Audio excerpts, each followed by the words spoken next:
Alara kept her head down, her world reduced to the soft scrape of the polishing cloth against silver. Each candelabra was a monstrosity of twisting, ornate metal, heavy enough to break her wrist. The great hall was a cavern of sound and light, a place she was meant to occupy only as a shadow. Laughter, sharp and glittering as the jewels on the ladies' throats, echoed from the vaulted ceilings painted with forgotten constellations. The air, thick with the scent of expensive perfume and spiced wine, was a suffocating blanket she was not meant to breathe. She was a ghost at this feast of fates, a necessary but invisible cog in the grand machinery of the choosing ceremony. Her dress was borrowed, a drab gray thing that had been mended twice at the seams. It was clean, but it smelled of lye soap, not jasmine and rosewater like the gowns that swept past her, rustling like autumn leaves made of silk. Her focus remained on the silver, on the rhythmic motion of her hand. If she concentrated on the task, she could almost ignore the gnawing emptiness in her stomach. She could almost forget that the single piece of dry bread she had eaten before dawn was meant to last her until this entire charade was over. The ceremony was a centuries-old tradition. Once in a generation, when the Alpha King remained without a mate, the eligible daughters of all the great houses were presented.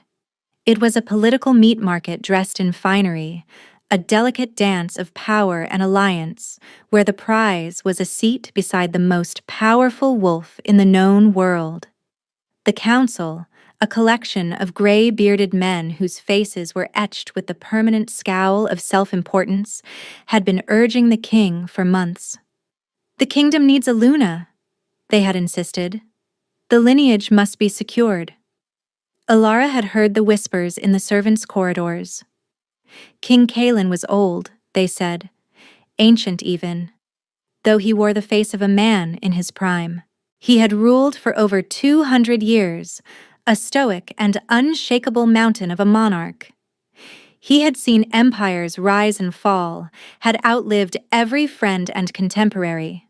He was a legend, a creature of ice and shadow whose rare appearances struck fear and awe into the hearts of his subjects. And today, he was meant to choose a wife. A swirl of crimson silk caught her eye. Lady Seraphina, daughter of the powerful Lord Valerius, preened near the central hearth, her laughter the loudest and sharpest in the room. She was considered the foremost candidate, a perfect specimen of high-born breeding.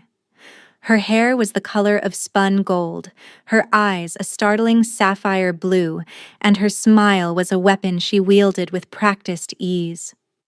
Alara had known Seraphina since they were children, back when Alara's family still had a name, before sickness and debt had stolen everything from them.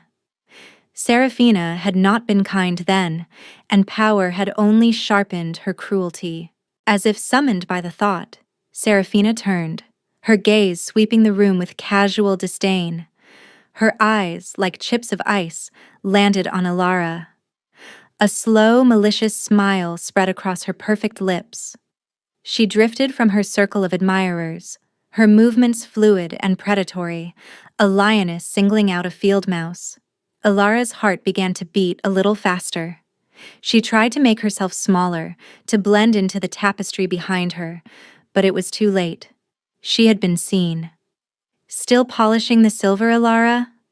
Seraphina's voice was honey-sweet, but with an underlying note of pure acid.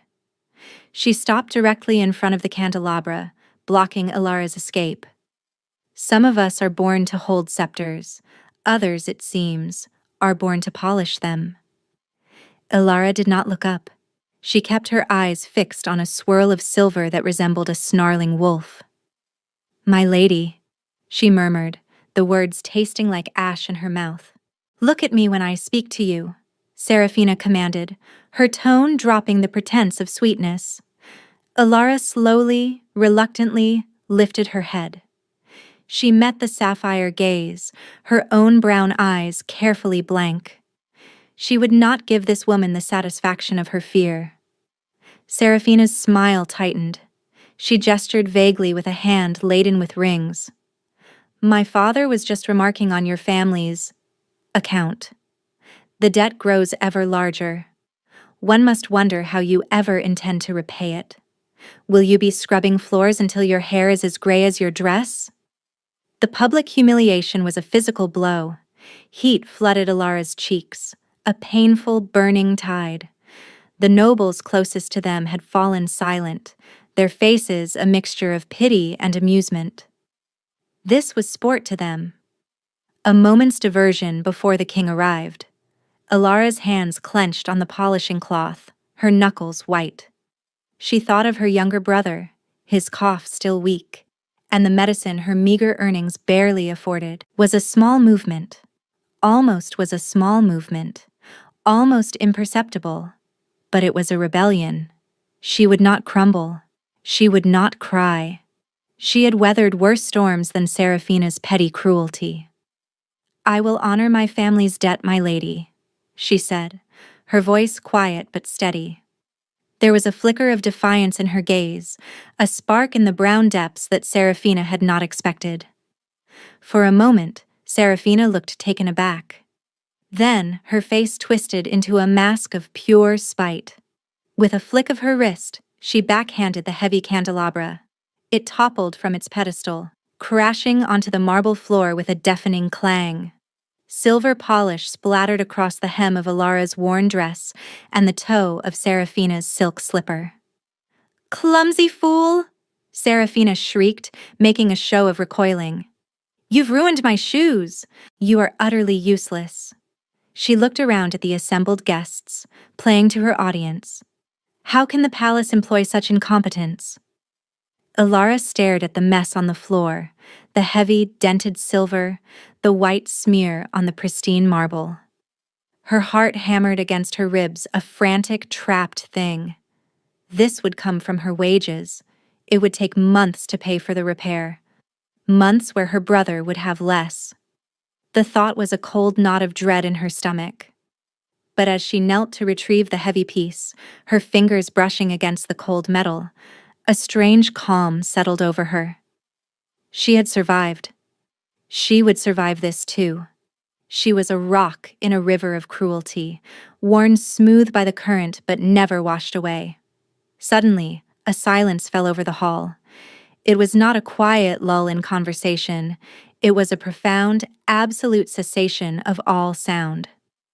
The laughter died. The whispers ceased. Even the rustle of silk seemed to be instantly stilled. It was a heavy, expectant silence, thick with a mixture of reverence and fear.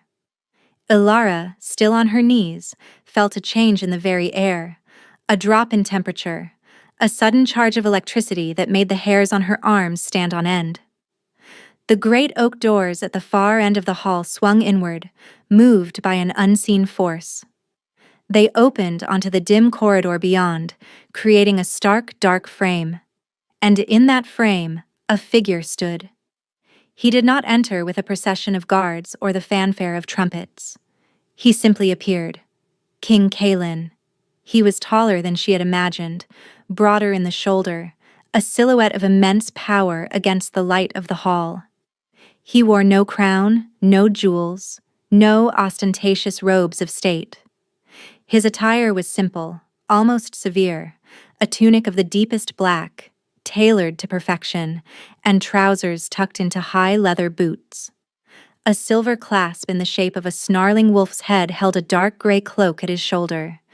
That was his only adornment. It was all he needed. His presence was a crown, his stillness a declaration of absolute authority. He walked into the hall, and the nobles who lined his path bowed low, their heads bent in submission. They did not dare to meet his eyes. He moved with a liquid grace that was utterly at odds with his size, a predator in his own domain. His face was all sharp angles and hard planes, handsome in a way that was more dangerous than beautiful. His dark hair was brushed back from a high forehead, and his expression was one of stoic neutrality, a mask carved from stone. But it was his eyes that held the room captive. They were the color of a gathering storm, a swirling, turbulent gray that seemed to see everything, to strip away all pretense and lay souls bare. They were ancient eyes, filled with a weariness that warred with an unyielding strength. Ilara, still crouched on the floor, felt the force of his arrival like a physical blow. He was not just a king. He was a fundamental power of the world, like a thunderstorm or an earthquake. His gaze swept the room, dismissive and brief. It passed over the row of beautifully dressed candidates, including the perfectly poised Seraphina, without a flicker of interest. It passed over the anxious faces of his councilmen, their lips pursed in anticipation. His storm-gray eyes scanned the assembled power and wealth of his kingdom and found it all wanting. And then, his gaze stopped. It landed on her, on Ilara. A serving girl on her knees with a smudge of silver polish on her cheek and a ruined candelabra in her hands. She felt his eyes on her like a physical touch, a brand of heat that seared through her skin, straight to her very core. The air left her lungs in a silent gasp. For a dizzying, terrifying moment, the cavernous hall and its hundreds of occupants ceased to exist. There was only the king, and there was her. It was impossible. He was looking past her, surely, at the tapestry behind her, at a speck of dust on the pillar. But he was not. His focus was absolute, a hawk sighting its prey from a mile away. The world narrowed to the space between them. And in that space, something extraordinary happened. Ilara felt a pull, a strange, inexplicable tug deep within her chest. It was not a physical sensation, but something deeper, something that resonated in her soul. It was a thin, shimmering thread of warmth, stretching from her to him, a feeling of impossible, instantaneous recognition. It felt like coming home to a place she had never been. Her heart, which had been hammering with fear, gave a single, painful thud, and then seemed to stop altogether. She could not breathe. She could not think. She could only stare into those storm-gray eyes and feel the undeniable truth of the connection that had just snapped into place between them. Ignoring the collective gasp of the court, ignoring the frantic, hissed whispers of his council, King Kaelin began to walk. He did not walk towards the throne on its raised dais. He did not walk towards the line of hopeful Luna candidates. He walked in a straight, unwavering line directly towards her. The nobles scrambled to get out of his way. They parted for him like water breaking around the bow of a great ship, their faces a mask of confusion and shock. His eyes never left hers. With every step he took, the thread between them seemed to grow stronger, warmer, pulling taut. Ilara was frozen, trapped in his gaze, a butterfly pinned by the sheer intensity of his focus. He stopped less than a foot from her, looming over her small form. The entire kingdom held its breath. Up close, he was even more imposing. The scent of pine and cold mountain air clung to him. She could see the faint silver strands at his temples, the only hint of his true age. He looked down at her, at the dented candelabra she still clutched, at the polish staining her gray dress. His expression did not change, yet she felt as though he saw everything. He saw her poverty, her humiliation, her stubborn pride, the fierce, resilient spark she kept hidden deep inside. His voice, when he finally spoke, was a low rumble that vibrated through the marble floor, through the soles of her worn shoes, and up into her bones. It was a voice of ice and iron, of mountains and midnight. "What is your name?" The question was simple, direct. It was not a command, but it held the weight of one. For a heartbeat, her throat closed with fear. All she had ever been taught was to be invisible, to be silent, to never draw the attention of the great lords. And she had just drawn the attention of the greatest of them all. But beneath the fear was that stubborn core of defiance. She would not cower. Not entirely. She forced herself to meet his gaze directly. Ilara, Your Majesty, she whispered, her voice trembling but clear. He gave a slow, almost imperceptible nod. He did not seem to see a servant. He did not seem to see the dirt on her cheek or the mended seams of her dress. He looked at her as if she were the only person in the world, as if he had been searching for her for a very, very long time. He saw the faint tremor in her hands, but he also saw the unyielding strength in her spine. A flicker of something, not amusement, but perhaps intrigue, respect, passed through his storm-gray eyes. Then, to the utter astonishment of every soul in the hall, he did something unthinkable. He knelt. The Alpha King, ruler of the 7 territories, a being of immense and ancient power, lowered himself to one knee, bringing his eyes level with hers. The sound that ripped through the court was a collective, strangled gasp of disbelief. Serafina's face went white with shock, her perfect mouth falling open. He reached out, his large, calloused hand gently taking the ruined candelabra from her trembling fingers and setting it aside. Then, he extended that same hand to her, palm up, an offering, an invitation. "Stand with me, Ilara," he said, his voice softer now, meant only for her. Numbly, as if in a dream, she placed her small, work-roughened hand into his. His skin was warm, his grip firm and steady. The moment their skin touched, the thread of connection between them blazed into a brilliant, undeniable fire.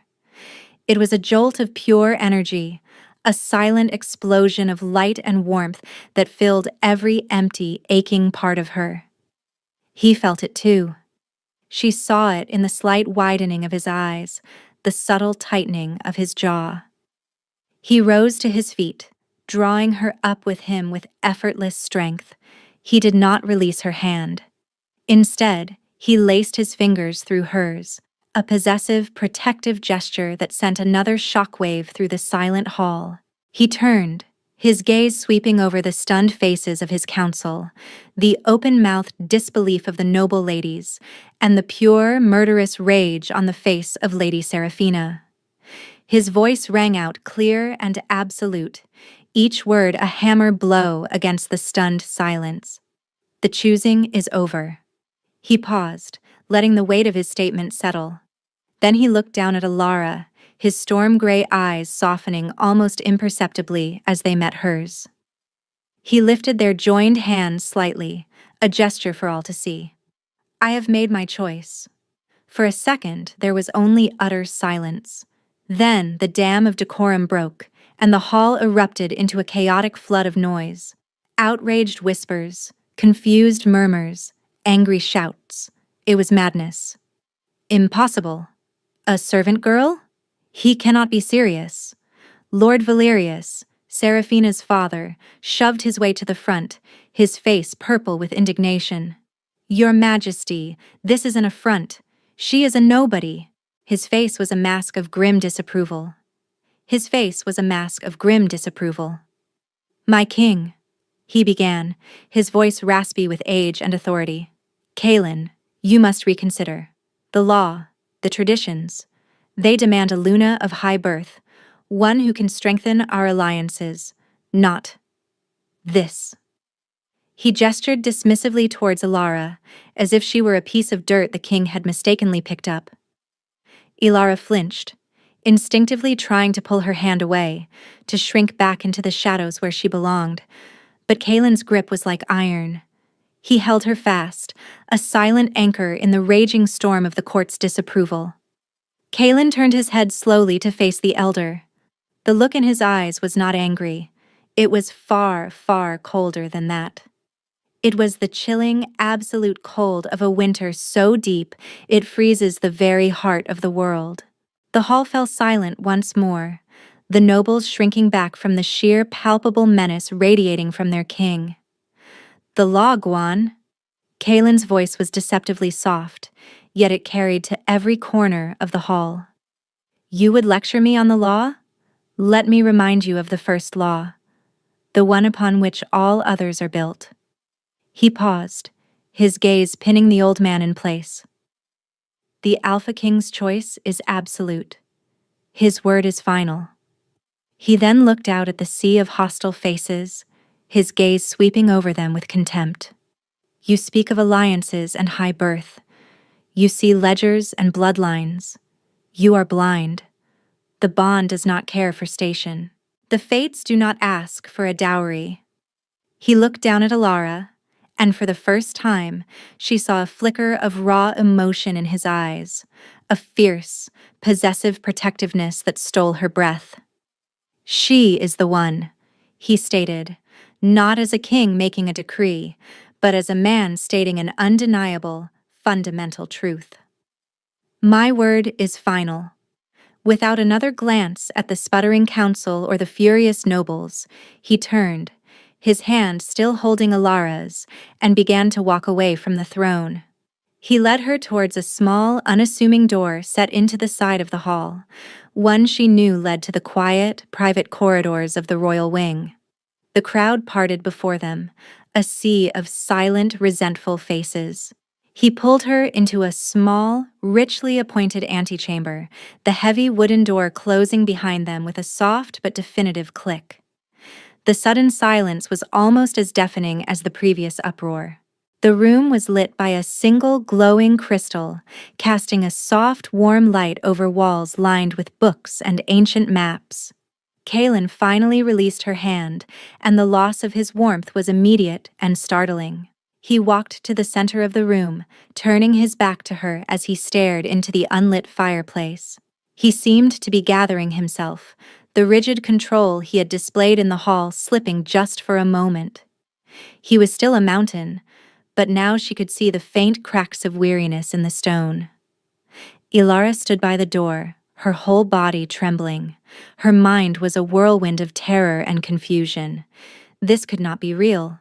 It was a dream, a cruel, elaborate jest.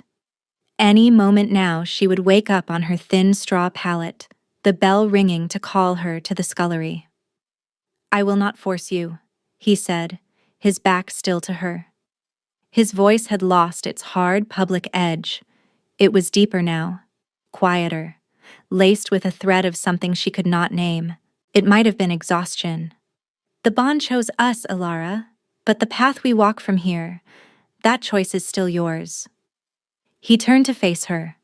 The full force of his storm-gray eyes was on her again, but the coldness was gone, replaced by a raw, startling vulnerability. The mask was gone. She was seeing the man, not the king.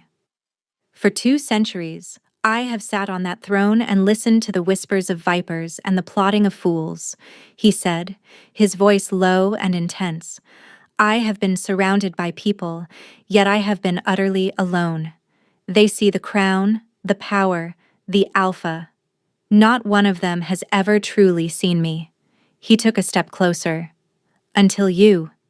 He gestured back towards the door. "They want a Luna who is a political pawn, a pretty broodmare to secure a bloodline. I have waited. I have waited for someone who was not impressed by the title, someone whose soul would recognize mine." He stopped before her, his gaze searching her face. "The bond? You feel it, do you not? This pull between us, this rightness." Ilara could only nod, her throat too tight for words. She did feel it. It was a terrifying, exhilarating, undeniable fire in her veins. It was the most real thing she had ever felt in her life. "I am offering you a choice," he said, his voice dropping to a near whisper. "You can walk out that door. I will see that your family's debt is cleared, and you will be given a home far from here, where no one will ever bother you again. I will give you your freedom." He paused, and the weight of his next words filled the small room. "Or you can stay. Stand with me. Be my Luna. Be my equal." He reached out, his fingers hovering just above her cheek. "I cannot promise you it will be easy. The court will hate you. They will try to break you. But I swear on my life, I will not let them harm you. You will never be invisible again." It was too much to comprehend. freedom from debt, a home, a life without fear. It was everything she had ever dreamed of. But the other offer, to stay, to stand beside this terrifying, lonely king who saw her in a way no one else ever had, it was a dream she had never dared to have. To be seen, to be valued, to be his. She thought of Seraphina's sneer, of the noble's scorn, of a life spent scrubbing floors and bowing her head. Then she thought of the warmth of his hand, the fierce protection in his eyes, and the blazing, undeniable connection that sang between them. One path was safety, the other was a terrifying leap into a fire. She lifted her chin, the tremor in her body finally ceasing. She met his gaze, her own brown eyes clear and resolved. "I will stay," she said, her voice barely a whisper, but it was the strongest sound she had ever made. A slow, breathtaking smile touched the Alpha King's lips. It transformed his harsh features, chasing away the shadows of centuries. And in that moment, Alara knew she had not just made a choice, she had accepted her destiny. The days that followed were a blur of silks and protocol. Ilara was moved from her tiny attic room to a suite of chambers so vast she could have fit her entire former life into the dressing room alone. Servants who had once ignored her now bowed and scraped, their eyes filled with a mixture of fear and resentful curiosity. She was fitted for gowns made of starlight and velvet, taught the intricate etiquette of the royal court, and instructed on the history of the 7 territories. It was dizzying, overwhelming, a fairy tale with teeth. Kalen was a constant, steady presence. He ate his meals with her, not in the great hall, but in the quiet of her new sitting room. He would listen as she haltingly spoke of her life, of her brother, of the simple things she loved. He, in turn, told her of his own burdens, the crushing weight of his long reign, the solitude of his power. He never touched her, not beyond a formal hand at her elbow, but his eyes were always on her, a silent promise of the bond that hummed between them. The court, however, was a nest of vipers. Their acceptance was a thin veneer over a core of pure poison. They smiled to her face, their words like honey, but their eyes were cold and sharp. The whispers followed her everywhere. The little mouse. The scullery queen. She'll be gone in a month. Seraphina and her father had been quiet since the choosing, too quiet. Ilara knew it was the calm before a storm. They were waiting, watching for a moment of weakness, a chance to strike. The moment came at the grand announcement feast. It was a formal affair meant to officially present Ilara to the foreign dignitaries and the ruling lords of the territories. The hall was even more splendid than it had been at the choosing, glittering with what seemed like 1,000,000 candles. Ilara sat beside Kalen at the high table, wearing a gown of deep midnight blue that shimmered with embroidered silver stars. She felt like an imposter, a child playing dress-up in her mother's clothes. Kalen's hand rested near hers on the table, a silent reassurance, but the hundreds of eyes on her were a heavy weight. The meal was a tense, formal affair. Toasts were made, speeches were given. And through it all, Ilara could feel the malevolent glare of Lady Seraphina from a table across the hall. She was dressed in a gown of blood red, a stark challenge to Ilara's quiet blue. Her face was a beautiful, serene mask, but her eyes burned with a hateful fire. Just as the dessert course was being served, Seraphina stood. The hall, sensing drama, fell quiet. She held a crystal goblet of wine in her hand, her posture one of perfect aristocratic grace.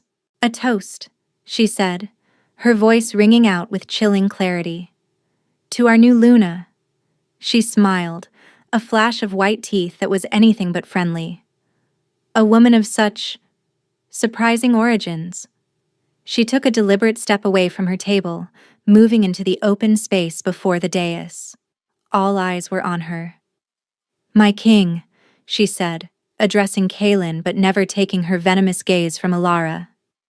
You have spoken of the bond, of a connection of souls. It is a beautiful sentiment, but a kingdom is not built on sentiment. It is built on strength, on honor, on an impeccable foundation. She took another step closer. Ilara's hands clenched into fists in her lap.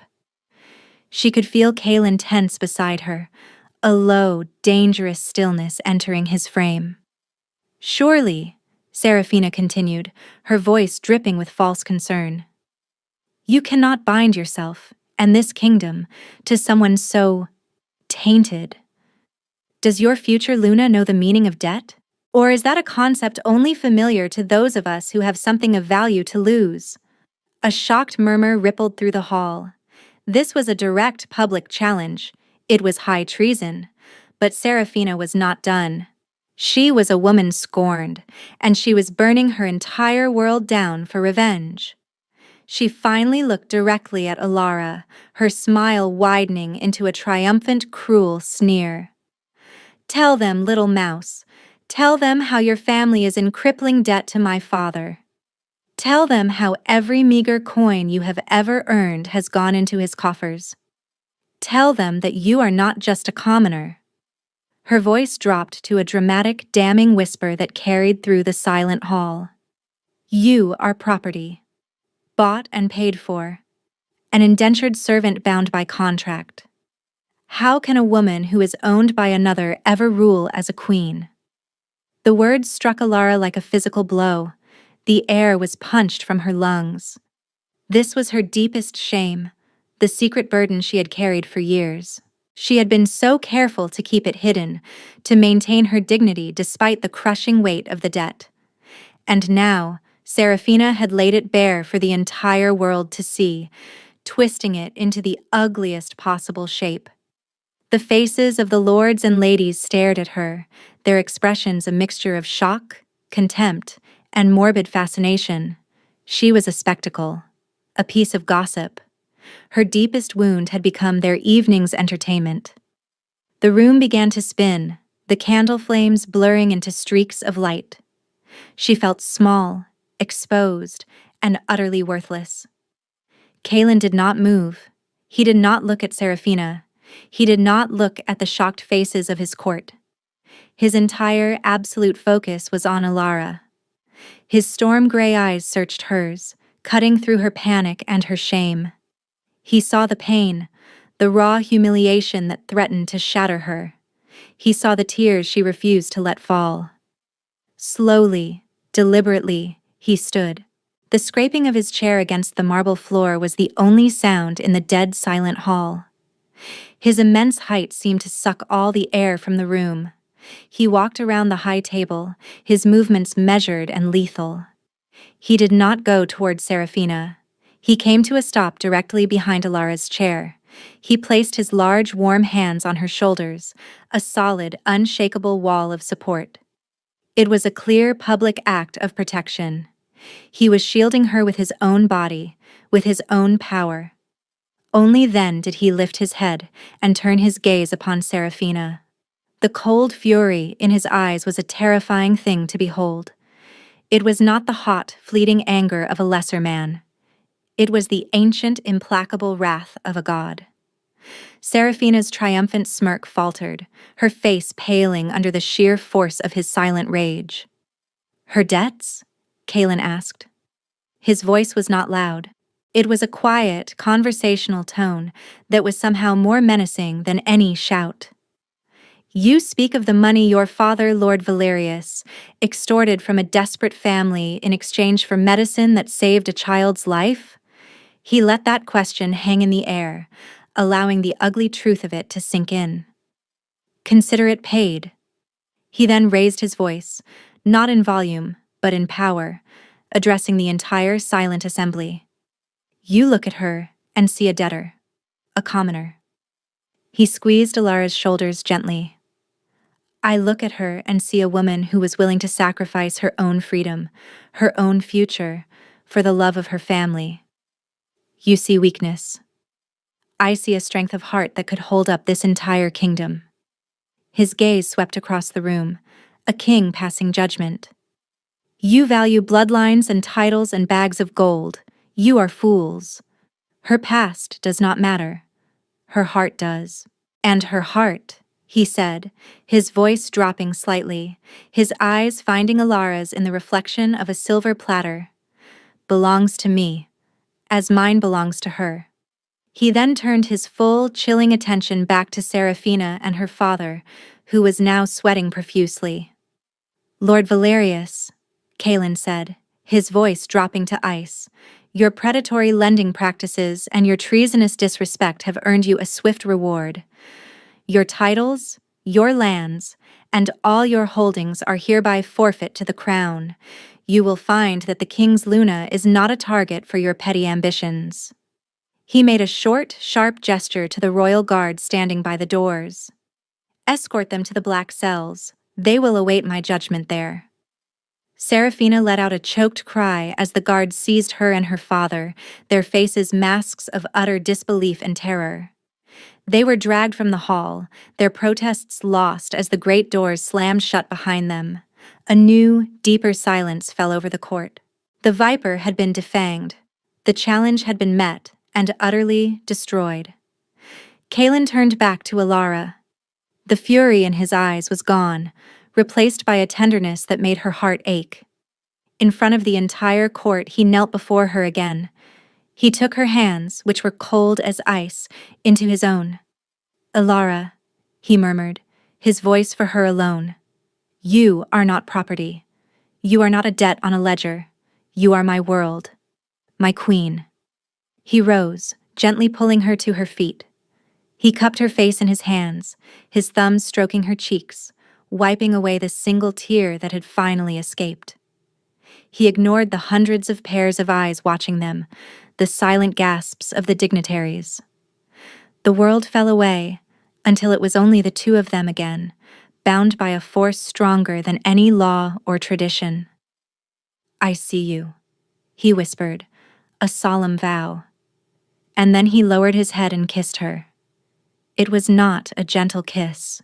It was a claiming. It was fierce and passionate, a conflagration of centuries of loneliness and a lifetime of being overlooked. It was a king sealing his choice, a man sealing his heart. It was a public declaration, more powerful than any decree, that she was his, and he was hers, and the rest of the world did not matter.